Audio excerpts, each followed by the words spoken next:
दोस्तों, एक और नया डायनासोर की कहानी। यह कहानी शुरू होता है कोलकाता के पास बसे एक छोटे से आनंदपुर नाम के गांव से। उस गांव में एक आशीष नाम का आदमी अपने पिता के साथ रहता था।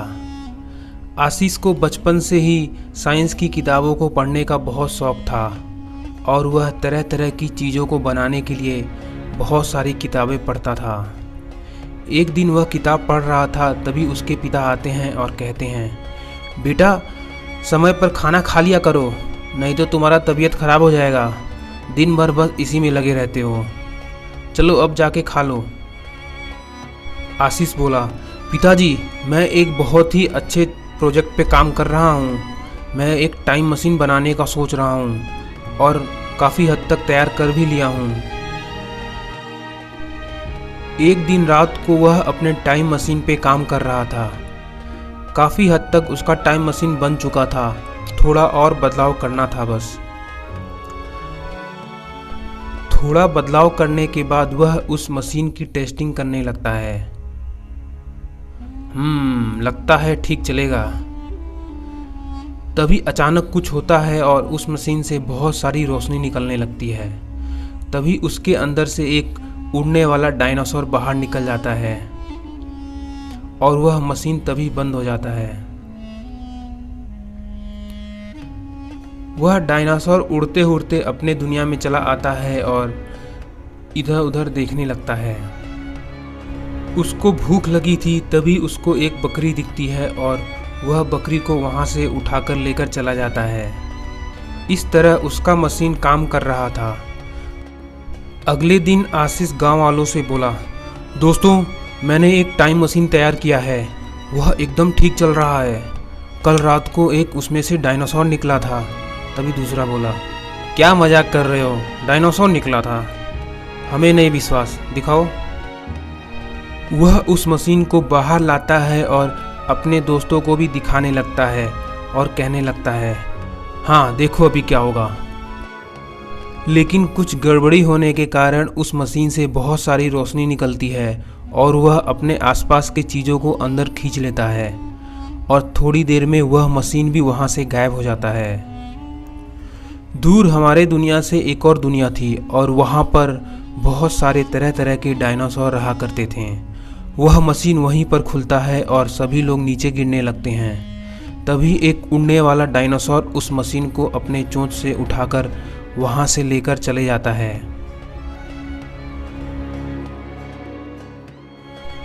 दूसरी तरफ सभी लोग वहां पर नीचे गिरते हैं और इधर उधर देख के आशीष कहता है, देखा मेरा मशीन कितना अच्छा काम कर रहा है। मैंने कहा था ना तुमको, तुम लोग मेरे पे विश्वास ही नहीं करते। देखो अब चारों ओर डायनासोर ही डायनासोर हैं। उसका पिता बोला, बेटा यहाँ तो हम आ गए, अब वापस कैसे जाएंगे? वह मशीन तो एक डायनासोर उठा ले गया, अब क्या करोगे बताओ मुझे। तभी वह बोला, चिंता मत करो, यह उड़ने वाले डायनासोर जिस तरफ जा रहे हैं हमको भी उधर ही जाना चाहिए। तभी एक डायनासोर उनकी ओर बढ़ने लगता है, उनके ऊपर हमला करना शुरू कर देता है।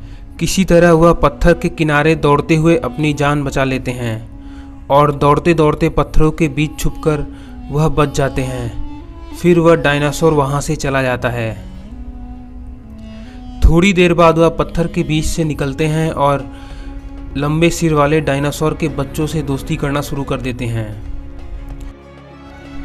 उल्लुल्लुल्लु उल्लुल्लुल्लु। फिर वह उस बड़े डायनासोर के ऊपर चढ़ जाते हैं और उसके बाद वह सभी उस बड़े पत्थर के ऊपर चले जाते हैं। वहाँ पर जाकर वह उस बड़े उड़ने वाले डायनासोर को पकड़ने का पूरा प्लान बना लेते हैं। फिर वह एक पेड़ पे खड़े होकर उनका इंतज़ार करने लगते हैं और जैसे ही एक डायनासोर आता है उसको पकड़ के उसके साथ सभी लोग चले जाते हैं।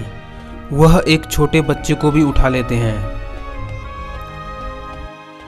बहुत देर तक उड़ते उड़ते वह ज्वालामुखी के आसपास पहुंच जाते हैं और थोड़ी देर बाद वह वहां पर देखते हैं कि बहुत सारे अंडे हैं और उनका मशीन वहीं पर है। वह सभी हाथ छोड़कर नीचे उतर जाते हैं और उसके बाद आशीष उस अंडे के ऊपर चढ़ के उस मशीन को उठा लेता है। फिर वह सभी नीचे आकर उस मशीन को चालू कर देते हैं। सभी लोग उस मशीन के अंदर जाकर वापस अपने घर पहुंच जाते हैं और वह छोटा डायनासोर भी चला जाता है। गड़बड़ी होने के कारण एक अंडा भी चला जाता है, वह मशीन वहीं रह जाता है। हेलो दोस्तों, एक बार फिर मैं आपके लिए लाया हूँ बहुत ही मज़ेदार कहानी। यह कहानी शुरू होता है रामपुर नाम के गांव से। उस गांव में एक सोनू नाम का आदमी रहता था। एक दिन शाम को वह कहता है, चलो बैठे बैठे बोर हो रहा था, थोड़ा घूम कर आता हूँ। ऐसा कहकर वह घूमने निकल जाता है। उसी गांव में एक रेलवे पटरी थी और एक दिन उस रेलवे पटरी के पास एक चील अपना शिकार पकड़ के लाई थी और उसको खाना शुरू कर दिया था। उसी समय सोनू घर वापस लौट रहा था। उसने उस चील को देखा और कहने लगा, ओह, लगता है इस चील ने अपना शिकार पकड़ के यहाँ पर रखा है और खा रही है।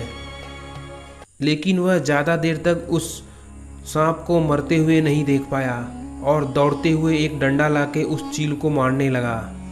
थोड़ी देर बाद वह चील वहाँ से भाग गया और वह सांप वहीं पर गिर गया।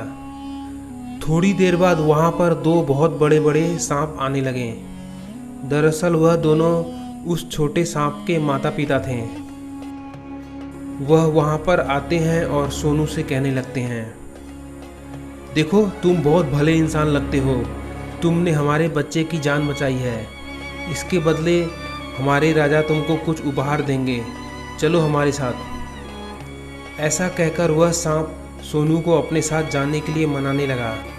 रामपुर गांव के पास एक बहुत ही घना जंगल था और वहां पर बहुत तरह तरह के सांप रहा करते थे। वहां पर कुछ इच्छाधारी सांप भी थे और उनका एक राजा भी था। तीनों सांप और सोनू सभी राजा के पास जाते हैं और तभी राजा कहने लगता है, देखो, तुम बहुत अच्छे इंसान लगते हो, मैं तुमको एक उपहार देना चाहता हूँ। इसका इस्तेमाल हमेशा अच्छे कामों के लिए करना। सांपों के राजा ने खुश होकर सोनू को एक मणि दिया। सोनू उस मणि को पाकर बहुत खुश हुआ और वापस अपने घर की ओर आने लगा।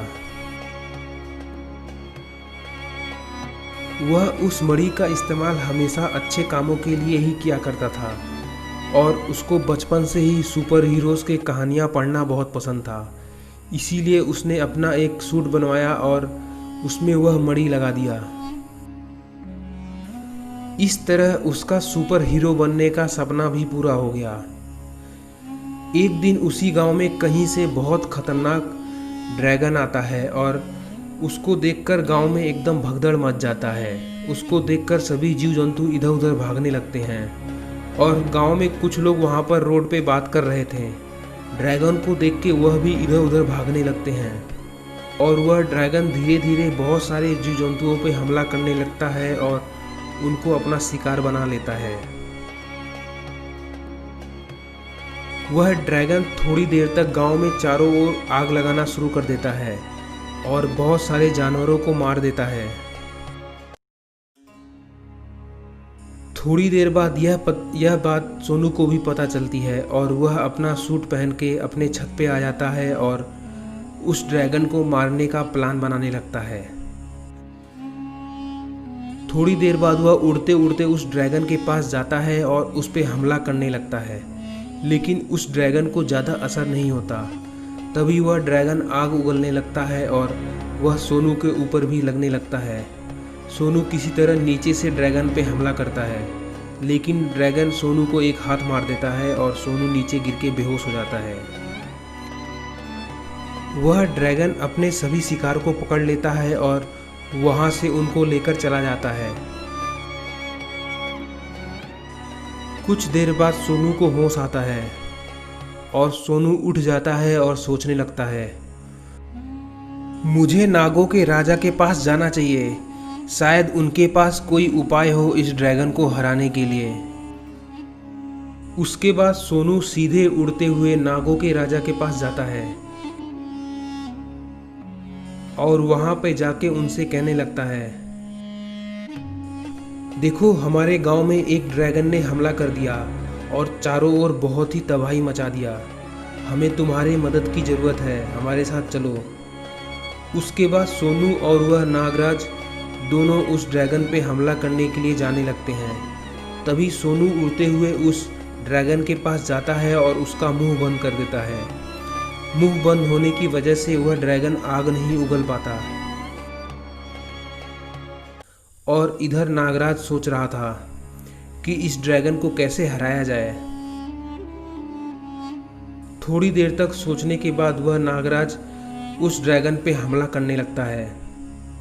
जैसे जैसे नागराज उस ड्रैगन पे हमला करता है वैसे वैसे वह ड्रैगन धीरे धीरे पीछे की ओर बढ़ने लगता है और वह ध्यान नहीं देता और सीधे रेलवे पटरी के ऊपर चला जाता है। तभी एक तेज ट्रेन आती है और उसको ठोक देती है। वह दूर जाके जमीन पे गिरता है और मर जाता है।